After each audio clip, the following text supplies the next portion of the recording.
Hello everyone, আসসালামু আলাইকুম। আপনারা সবাই কেমন আছেন?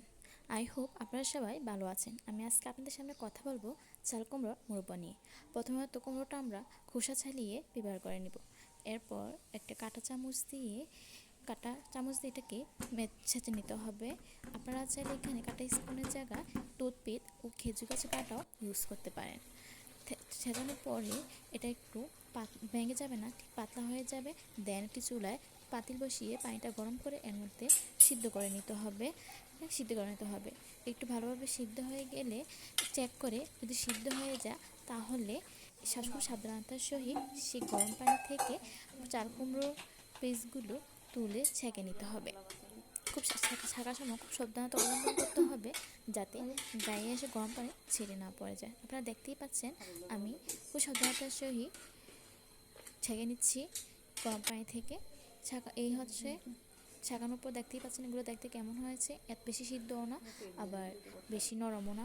তারপর একটি পাতিলে দুধ বসিয়ে দিব। দুধের মধ্যে মশলা প্রয়োজনীয় উপকরণ যা যা লাগে দারচিনি, এলাচ, তেজপাতা এবং চিনি এবং পরিমাণ মতো লবণ দিয়ে দুধটাকে ফুটিয়ে নিতে হবে।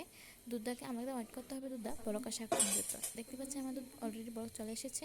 দেন চিনিটা চেক করে নেবেন। যে বেশি মিষ্টি হতে পছন্দ করেন সে চিনির পরিমাণটা বাড়িয়ে দিবেন, আর যে চিনি মিষ্টি কম খান সে চিনির পরিমাণটা কম ব্যবহার করতে পারে।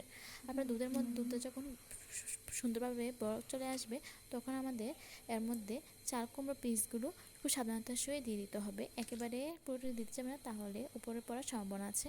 আমি আস্তে আস্তে সবগুলো দিয়ে দিচ্ছি, দেখতেই পাচ্ছেন। তবে খেয়াল রাখতে হবে মোরবা থেকে দুধটা যাতে অলরেডি একটু বেশি থাকে। আপনারা দেখতেই পাচ্ছেন আমাদের মাসে অনেকটাই বেশি। কারণ কি দুধটা বেশি পড়লে আপনাদের যখন ফুটিয়ে চাল কুমড়োটা গায়ে লাগে এবং অনেকটা শুকিয়ে যায় তখন চাল কুমড়ো মোরব্বাটা দেখতে লাল হয়, তখন খেতে খুব ভালো লাগে। আর মোরব্বার মেন যে টপিকটা স্বাদে সেটা হচ্ছে নারিকেল না করলে মোরব্বার স্বাদ আসবে না। নারিকেলটা দিলেই মোরব্বাটা খেতে ভালো লাগে। আমি দেখতেই পাচ্ছি সর্বশেষ নারিকেলটা দিয়ে দিলাম উপর থেকে। এখন আমাদের ওয়েট করতে হবে আর কতক্ষণ দুধটা শুকিয়ে যাওয়া আগ পর্যন্ত। দেন হয়ে যাবে আমাদের মোরব্বা। আপনারা দেখতেই পাচ্ছেন যে সুন্দরভাবে মোরব্বা তৈরি হয়ে যাচ্ছে। এই মোমোটা তৈরি করেছেন আমার আম্মু।